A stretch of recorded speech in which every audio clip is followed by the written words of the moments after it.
Okay, this is chapter 52 of The Night Singer. 52. So it was Esther's daughter Maria who had been threatening her. Hannah had suspected as much, but suspicions are easily ignored, and she hadn't been prepared for how she would feel once she knew beyond all doubt. Everything was unraveling, even the anger that had flared up at Eric once again, the fact that he had sent a message without first discussing it with her. He gripped her arm, led her over to the car, and got into the passenger seat. She wanted to tell him she didn't need any help, especially not his, but she couldn't utter a single word. The door swung shut, and he walked around the car to climb in beside her. "It's not okay for her to be doing this to you," he said. Hannah turned to look out at the Baltic. Whenever she hadn't been able to cope with things at home, this was where she had come. "Maybe not, but do you know what he—" "Yes," said Eric. "You don't need to tell me." Hannah's eyes were locked on the waves. Of course he had looked up what had happened the minute he found out her father was a murderer. Everyone always did. It was the same impulse that made people slow down and gape out the window whenever they passed a car crash. A handful of the other officers in Stockholm had recognized her name, but very few people outside the force ever did. She had brought it up herself on 3 occasions, but no one could ever handle it. Everyone who ever found out disappeared, unable to separate her from her father. That had always been the default response, creating distance. But a line had now been crossed. Maria actually wanted to harm her. Hannah had worked on several investigations where hatred had been directed toward the perpetrator's relatives. She remembered the wife of a man who had raped and killed a young woman. Someone threw stones through her window, and she was injured by the glass.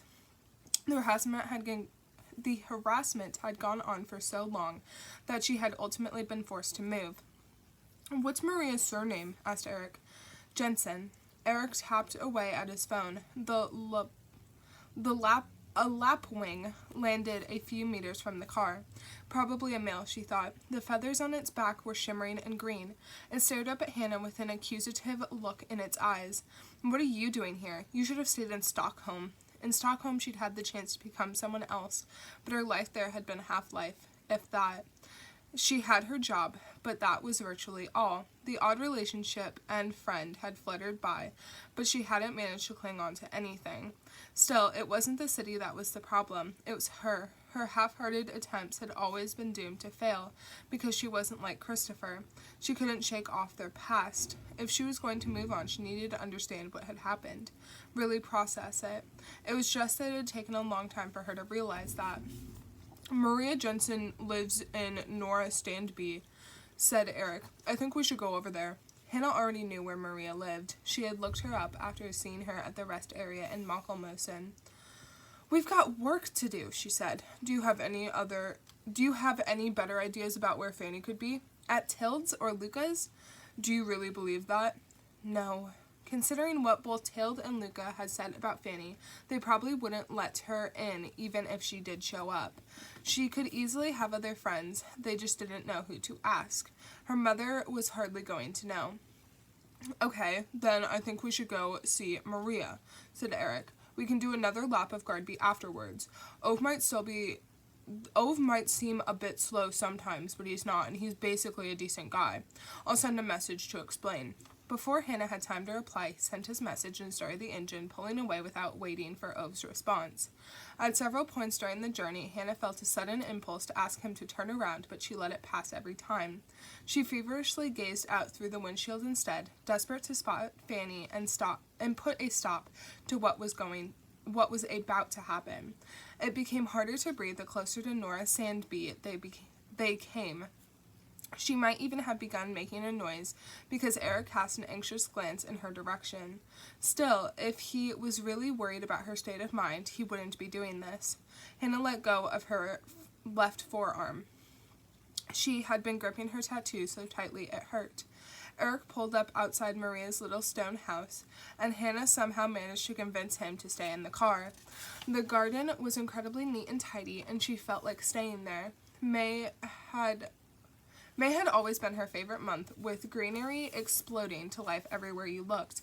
Hannah knew a lot about plants and animals. Before her mother died, her father used to drill both her and Christopher on their knowledge. But there was a lot here she didn't recognize. Lars had always preferred the wild to the cultivated. Hannah's fingertips brushed a lilac that was on the verge of blooming. A wasp lifted off and buzzed away. She walked up to the door and, after touching the nightingale on her arm one last time, raised her finger to the bell. The muted sound echoed through the house. The lights were on inside, but she was hoping Maria wouldn't be home. The door swung open, and when Maria saw who was standing outside, every muscle in her face seemed to tense. "Please don't close the door," Hannah begged her. Maria's hate-filled eyes looked Hannah up and down, tearing and clawing at her. Eventually she turned and walked away, though she left the door open. Unsure what to do, Hannah followed her in, closing the door behind her without looking back at Eric. "Why did you come back?" asked Maria. She was standing on the rug in the open-plan kitchen and living room, her arms tightly folded. There was a long answer to that question: the fact that Hannah had never really been able to breathe in Stockholm, the fact that she hadn't managed to forge a single meaningful relationship there, the fact that she had constantly felt like something was missing, that the way she had been forced to leave the island was wrong, the fact that she felt a bond to Oland that went way deeper than her family, but she had no idea how to explain any of that. "I wasn't happy in Stockholm," she said. "You weren't happy?" Maria practically spat the last word. I know what my dad did was unforgivable, but I'm not him. So how do you feel about him now?" The smart thing would have been to lie and say that she hated him, but Hannah just couldn't do it.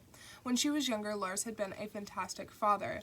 He had read to her, played with her, explained the world to her, taken her and Christopher on adventures, walking, camping, fishing.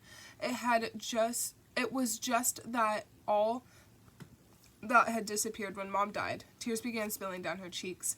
"I think you should go." Maria's words and body language were as hostile as ever. Hannah no longer knew what she was doing here. She should never have let Eric talk her into coming, but she also couldn't go, not yet. "Have you been calling me?" Maria simply stared at her, not saying anything but playing no. Hannah felt a sudden urge to get out of there, and as she turned, she spotted a photograph on the chest of drawers. Maria and Karina standing in front of a blooming rose bush, both in matching sun hats. The photo couldn't be much more than 5 years old, and Karina had a look on her face that Hannah had never seen at the station. She seemed relaxed, happy. She hurried outside. "How did it go?" Eric asked as she climbed into the car. "Fucking awful, just drive." Eric started the engine and pulled away, but he didn't have enough sense to stay quiet for long. "You have to," but that was as far as he got. "I don't have to do anything," she hissed. Eric flinched, turning to look at her. "What exactly happened in there?" he asked. Not, "What's wrong with you?" His calm compassion lit the anger toward him that had been smoldering away inside Hannah all day. "What the hell is your problem?" she spat. "My problem? Yeah, you're constantly undermining me. First you blab to Ove, then you send Maria a message without checking with me first. It's such bad fucking style. Then you decide it's a good idea for me to go and see her?" Eric pulled to the side of the road and brought the car to a halt. His hands were trembling on the wheel. They were almost back in Guard B. "I'm sorry," he said, his face dogged, "but you're not exactly been easy to deal with yourself." "I'm not my father, and I never said you bloody were. You misinterpret everything I say, everything I do."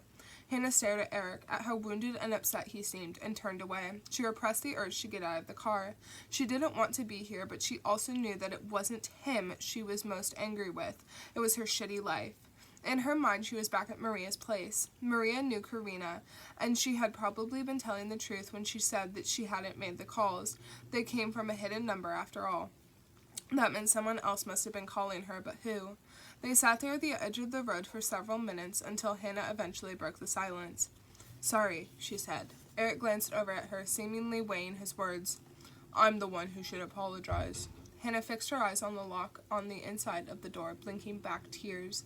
She knew she should explain, but how?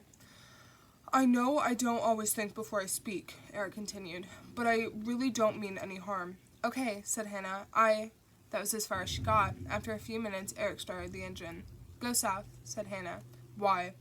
"Fanny might be in Monkelmosen."